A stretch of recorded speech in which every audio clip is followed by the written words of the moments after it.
welcome back to the Laurence McKenna channel. Not great overall in the Premier League to Liverpool tonight, but not great for Chelsea either. Those guys lost 4-2 at home to Arsenal. By the way, at home to Chelsea right now doesn't quite mean the same thing because they can't fill a stadium, not through any fault of their own, of course. But let's look at this from an Arsenal perspective.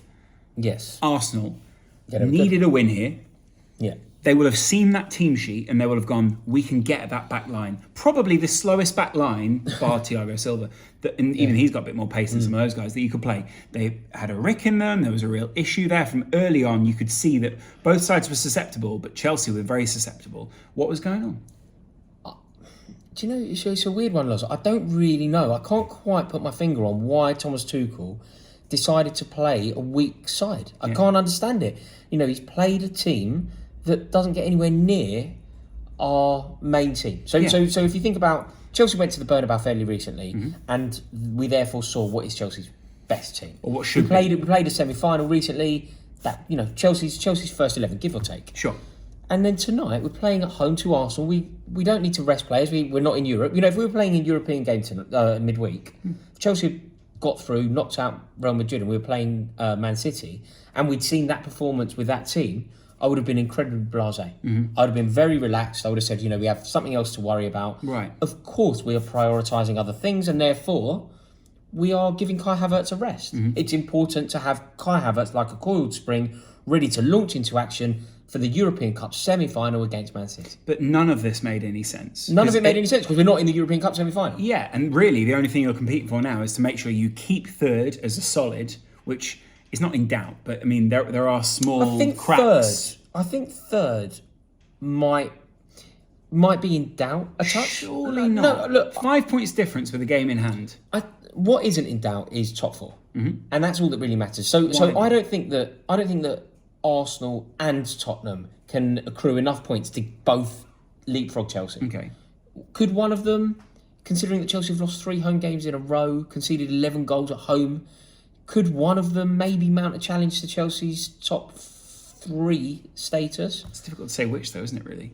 I don't think either can, really. But say you think Tottenham won 4 games in a row, Chelsea have lost 3 home games in a row. If it were to continue like that, maybe Tottenham could do it, but I don't think both could, and therefore Chelsea will play in the European Cup next year. Also, everything went right for Arsenal tonight, and I think Arsenal had a very good game as far as they were concerned. I mean, they even played Tavares, and you think, well, you know, when he's playing, there is an issue in the side. You guys, early on, you went punch for punch, and then really, Arsenal really just doubled down and went, okay, here's what we're going to do. We're going to attack that back line, go in from the sides, and we're going to get our pace up against the guys that are going to suffer against pace. You made mistakes. They forced a lot of the mistakes. They were pressing you really well. Mendy looked uncomfortable. Basically, every one of their tactics, Chelsea succumbed to, so to speak. They got it right, Arsenal. You know, you've got Smith-Rowe on the score sheet. That was a wonderful goal, by the way. The way that he gently caressed that ball into the far corner. Well, it's a very good goal. You've got Saka on the score sheet. You know, 2 young boys, both hitting the heights. And Nketiah hasn't scored all year and then scores 2. Yeah, it's shambolic. Like, from a Chelsea perspective, it's shambolic. And weirdly, because I don't do this, I love Thomas Tuchel. Right. But I massively think he got it wrong. And as much as we want to say, you know, did Arteta get it right? And he did, though. I don't know if he did. I think Chelsea completely played into. I think Chelsea dropped the ball. But they did drop the ball. Arsenal were there to capitalise on that. You can only play what's in front of you. Yeah, Arsenal were there to capitalise on that. And there were a lot of good performances in there, I thought. I actually think Xhaka had a pretty good game tonight. Yeah. I think you didn't challenge their back line as much as you could have. They did play that back 3, and you know that was there to be got at.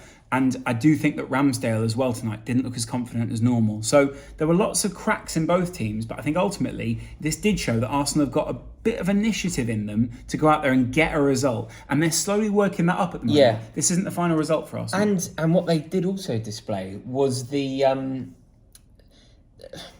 a resilience in their character. Yeah, exactly. That perhaps was, you know when they first they were on a very good run. And then they lost to Palace. And you think, okay, that's not acceptable, particularly the nature of it, you know, battered at Palace. And you go, okay, well, let's see their character. Right. And then they have the perfect opposition because they're playing Brighton, a team that have nothing to play for. They're not going down. They're not going to make Europe. Perfect opposition. And they lose. Yeah. And then Southampton, who had just conceded 6 against Chelsea the previous week.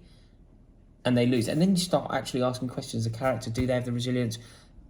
can they get back to winning ways at all? Or are they actually going to drop out of the pursuit for top 4 altogether? So this Arsenal team answered those questions emphatically tonight. To score 4 goals at Stamford Bridge is impressive. I agree. Having said that, I still think that this Arsenal side will be disappointed at this point that they weren't in a position to put themselves into the top 4 at this point. They could have won one of those games. Yeah. And ultimately, I think it's the fact that they haven't always got that perfect starting 11 this season that is a problem.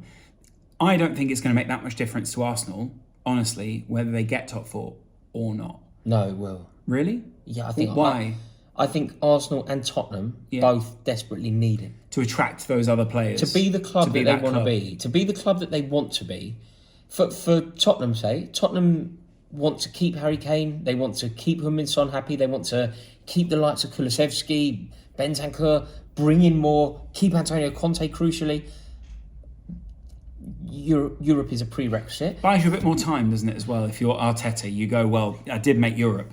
And it's not been great this week with the comments from Lacazette, has it? With I want to go and play Champions League football. You're like, well, hold on a minute. You see, I think Arsenal probably need it as well because Arsenal will never have a better chance to finish in the top 4 than this year. So if you're going to do it, strike while you can. Strike while you can because they were out of Europe and they were out of the FA Cup early. So they only had to focus on the league. Okay.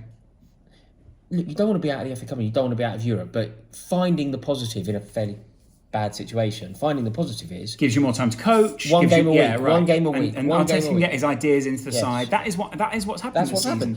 And you'll never have a better chance. But ultimately, those ideas remain within the side. I'd imagine there are other people within Europe. I'm not sure. I get if you always want the top players, you want the very, very top players. But I think it's only really the very, very, very top 1% that can really demand that European football. No, I don't think many players can demand it at either. I don't think many players can demand it at either club. Like it's not like Harry Kane can, but he won't because he's made his peace with that. I think Son could, but seems to not. I think both sets of players, but it's about who they could attract. It's also about the statement that it makes. You are in the Champions League. That's the biggest bit. And then crucially, what it is because it's the two of them going for it. It's making sure the other one isn't. Right. So if Arsenal get there, it means Tottenham aren't in it, which is great for Arsenal. And also, if Tottenham get there, it means Arsenal aren't. Also, because they're going for the same level of player. Although they're probably going for a different profile of player. Conte and Arteta are probably going for different guys, but still going for the same level. But Arsenal will... When you think about everything that's happened this season, Chelsea have... Look, Arsenal will never have a better chance in as much as Manchester United haven't launched any sort of... Agreed. Attempt for it. Tottenham had a terrible time of it. Okay, they've got it right recently, but they've sacked a manager and all that this year. They've been in real crisis. Arsenal haven't. Arsenal have had the continuity. They've had no Europe, no FA Cup to worry about. Simply focus on this. They spent a lot of money in the summer. Arsenal, I think, really do need it. I think Arteta certainly does need it. Will he get it? I don't know, I'm now questioning it more only because, it was a great result tonight and I think Arsenal did fantastically. I do think they capitalised and I think they showed something that a lot of people would have doubted they had at the beginning of the season. So I think that shows progress in itself. Having said that, that doesn't mean you're the finished product and therefore you'll get into Europe. There are steps they've made this season. I'm just questioning whether they're quite ready enough for that. They play Manchester United next, don't they? Yeah. I think we will know how ready and how likely Arsenal are to make it after that game because if you can strike and if you can beat Chelsea and then beat Manchester United, and look, you and I were discussing on our stream recently, do I need to redefine Manchester United? But I would say that after what Liverpool did to Manchester United last night, Manchester United have to react. They have to kick back. There has to be some sort of a reaction. Because if there isn't, if there isn't, then I just don't know what the answer for. I get that, yeah. So Arsenal, in a way, are going to play Manchester United, arguably in the best time, but also potentially at the worst time. So if Arsenal end up taking 6 points off Chelsea and Manchester United, that's bad news for Tottenham. It's also not great news for Chelsea. I don't think it matters to Chelsea, though, because I can't see Chelsea not making Europe. Okay. I just can't see... Chelsea are going to need 3 wins out of 7 games.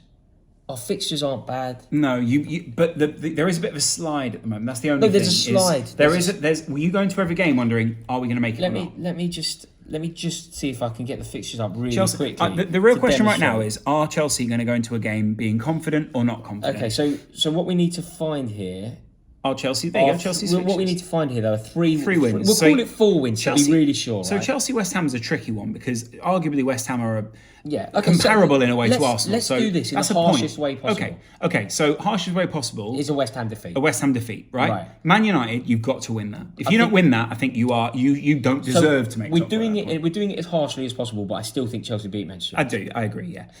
Everton. I still think Chelsea beat Everton. I think you might draw against Everton for being harsh.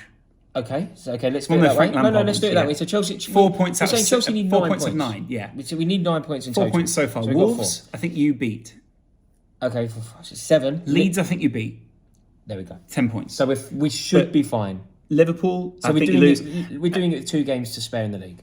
Basically, What- and because the we've also got Watford and Leicester. You'll beat Watford. Do you see and what I Leicester. mean? Yeah, That's I why I don't think Chelsea. I think only Arsenal, wasn't it? or Tottenham can make it. But who it is going to be out of those two? I'm inclined to say Tottenham, but I don't know, man. Who do you think makes it? I think Arsenal. So hard, isn't it? I can't put anything. Well, you literally can't put anything between the two. And it's goal difference right now. Yeah. Yeah. Tottenham have. It's Kane and Son that are making all the I'll tell you difference. what it comes down to. This is the answer.